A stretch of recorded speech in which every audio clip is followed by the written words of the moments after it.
Tout sneakerhead complètement ravagé qui se respecte a au moins une paire de Jordan dans son armoire. Et souvent, il peut même en avoir des dizaines.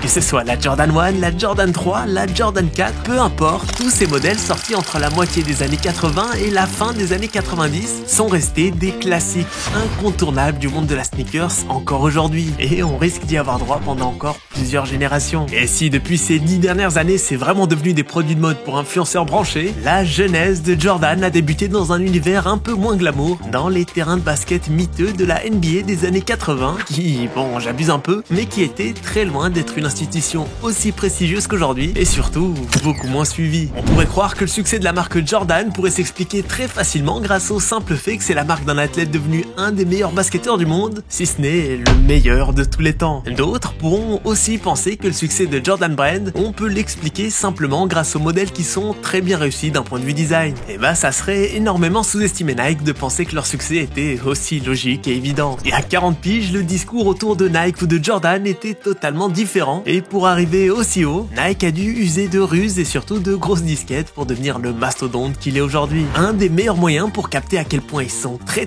forts dans les disquettes chez Nike, c'est d'avoir la vraie version de l'histoire qui a permis à Jordan Brand de devenir la marque phare chez les sneakerheads. Alors laissez-moi vous raconter comment Nike a menti pendant des années pour bâtir son empire.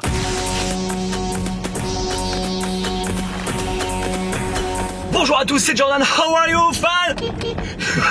Nouvelle vidéo, après vous avoir raconté l'histoire de la saga Air Max, on est obligé de vous raconter comment Nike a encore une fois réussi à combiner coup de génie, disquette et aussi beaucoup de chance pour créer un storytelling puissant qui fait qu'encore aujourd'hui on est tous ravagés par les Jordan. Mais avant ça, jeudi dernier il y a eu le drop de la Air Hit, évidemment on tenait encore à remercier tous ceux qui ont réussi à choper leur paire, désolé à tous ceux qui attendaient de recevoir un mail pour la raffle, on s'est fait bannir d'absolument tous les services de mailing, donc on n'a pas pu vous avertir par mail, ça nous a bien mis dans la merde, faut vraiment qu'on vous raconte toutes les galères qu'on a eues, mais la bonne nouvelle c'est qu'il reste encore quelques tailles dispo sur rapidscrew.com, vous pouvez aller choper ça dès maintenant. Pour ceux qui ont déjà cop, ça arrive bientôt, l'usine nous a envoyé les paires ce vendredi, on reçoit ça dans la semaine, et le temps de préparer vos commandes, vous devriez les recevoir avant le 20 novembre. On va faire de notre mieux pour gérer ça et tout vous envoyer au plus vite, parce que malheureusement Rapid Screw c'est encore totalement ghetto. Désolé de briser le mythe pour ceux qui pensent qu'il y a une giga équipe derrière le projet, pour l'instant c'est vraiment pas du tout le cas, mais ça va bientôt être le cas vu qu'on recrute. Alors envoyez-nous vos CV sur recrutement@rapidscrew.com. Vous le savez, on fait un peu de tout. Donc si t'es un community manager, un monteur, un graphiste, un artiste 3D, un logisticien, un rédacteur, un designer, un ingé son, enfin bref, peu importe. Envoyez-nous ce que vous savez faire et on vous recontactera avec plaisir pour tabasser le sneakers game ensemble. Parce que c'est notre projet!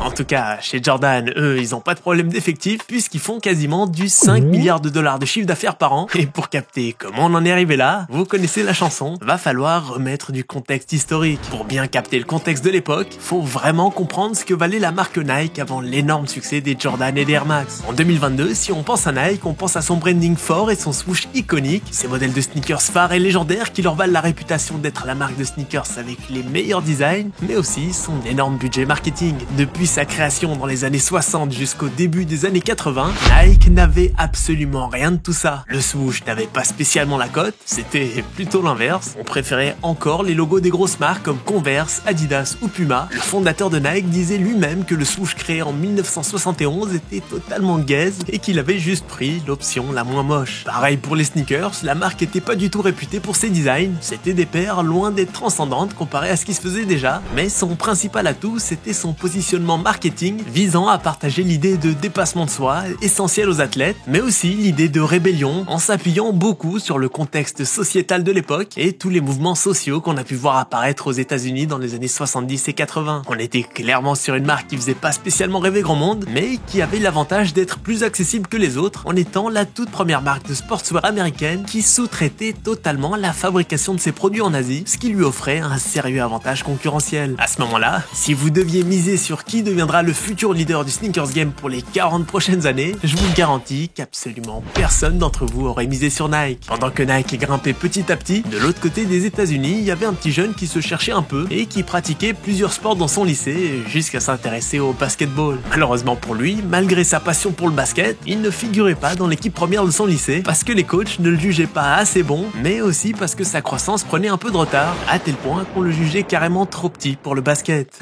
Et à ce moment de l'histoire, si vous deviez miser sur qui deviendra le meilleur basketteur de tous les temps, là aussi, vous auriez certainement pas misé sur lui, et pourtant, ce jeune homme, c'était Michael Jordan. Bon, on va pas faire un biopic sur la carrière de Michael Jordan, mais il finira très vite par s'imposer dans le basket universitaire, aussi dans le basket olympique, où il sera clairement un des meilleurs joueurs des Jeux Olympiques de 1984, malgré son jeune âge. Il finira par taper dans l'œil des Chicago Bulls, mais surtout à la Marcus Swoosh, qui voyait un gros potentiel autour de ce jeune rookie qu'on présentait comme un futur leader de la NBA. Pour essayer de se refaire un nom dans le basket, après la Air Force One qui avait pas aussi bien marché que prévu, Nike proposera un giga contrat de 500 000 $ par an pour Michael Jordan, et malgré l'offre complètement folle, il n'en voulait pas. Étant un grand fan d'Adidas et ayant joué la grande partie de sa carrière universitaire en Converse, Michael privilégiait ces deux marques-là. La raison de cette préférence, elle n'était pas juste sentimentale. La vérité, c'est que quand Nike proposait des paires assez peu confortables, plus cheap que la concurrence, fabriquées en Asie et avec une image de marque beaucoup moins forte à cette époque, Adidas avait déjà tout son prestige. Et les Adidas Form que Michael Jordan aimait tant étaient parmi les meilleures paires de basketball de l'époque, tout en étant un produit de très bonne facture et fabriqué en France, s'il vous plaît.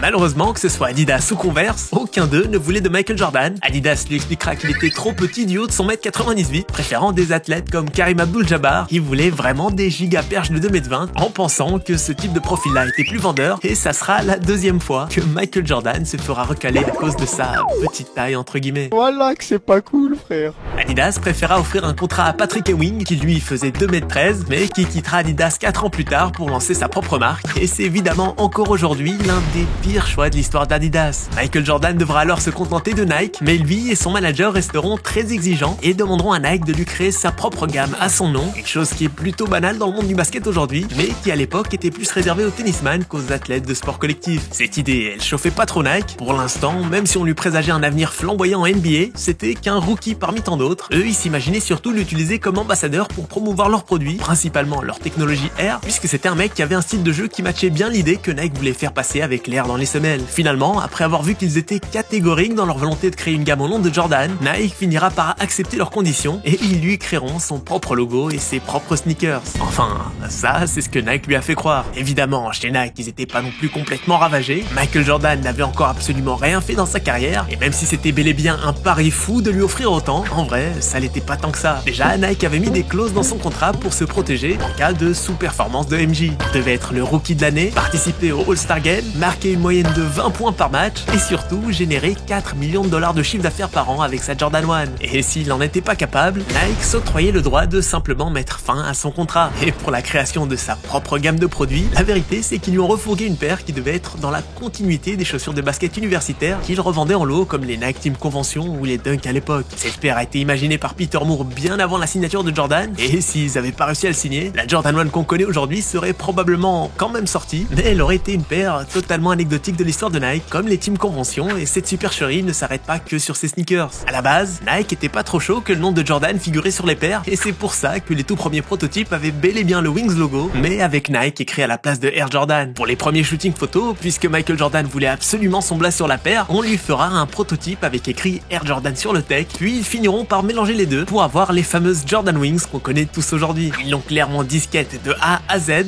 mais Michael Jordan était content. Il était persuadé d'avoir sa propre paire et son propre logo créé rien que pour lui. Et du côté de Nike, ils étaient contents aussi, puisque c'était des éléments que Peter Moore avait déjà designé de toute façon. Mais la disquette qui fera le plus de bruit, ça sera surtout celle de la Air Jordan 1, soi-disant bannie des terrains de basket en NBA. Pour promouvoir la Jordan 1, ils créeront une campagne publicitaire en prétendant que la NBA a interdit la Jordan 1. Ils joueront beaucoup sur le côté rebelle de la nouvelle génération en les engrenant pour les pousser à braver l'interdit et acheter cette nouvelle chaussure révolutionnaire que la NBA avait bannie.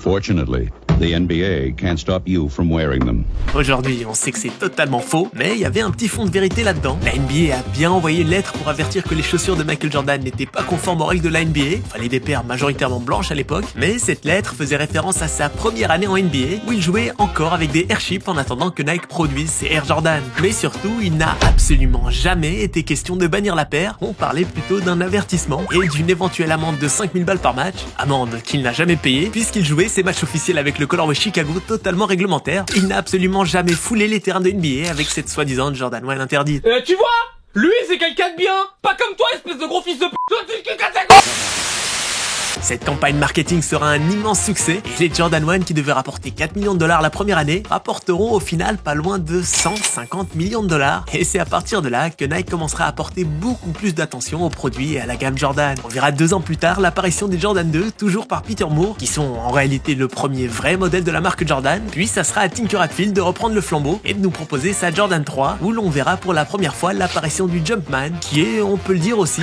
le vrai logo Air Jordan. La suite, vous la connaissez, Michael Jordan deviendra une légende de la NBA. On aura droit à des dizaines de nouvelles Jordan, tout comme avec les Air Max. La culture urbaine va totalement s'approprier ces paires-là en dehors des terrains de basket. Nike en profitera pour écrire toute une histoire autour de ces modèles devenus iconiques dans le monde de la sneakers. Mais cette hype a pendant très longtemps été surtout américaine. En Europe, on calculait pas trop il y a encore 10 piges et vous étiez moins de 30% à porter des Jordan avant 2015. À l'heure actuelle, Jordan c'est l'arme fatale de Nike, avec des rétros qu'on n'utilise plus trop dans le basket mais qui marchent énormément d'un point de vue lifestyle. Et même si le FC Sneakers n'attend plus rien de nouveau chez Jordan, la recette plaît toujours autant et la marque a toujours énormément la cote chez les basketteurs et ça risque pas de s'arrêter de sitôt. Donc Michael Jordan qui touche 5% de commission à chaque fois que vous achetez une paire, il va se mettre bien encore longtemps. Est-ce pris pour Iggy Azalea? Yeah. Je suis pas mode Fiji, water, yeah. Yeah. Si c'est du concret, moi dans tes bails, yeah. Pas souvent Bruce Wayne, heureusement que la neige. C'est la nuit quand tout s'assombrit que viennent me voir mes démons. Inch'Allah, mes niggas qui essaient de sortir de la peine.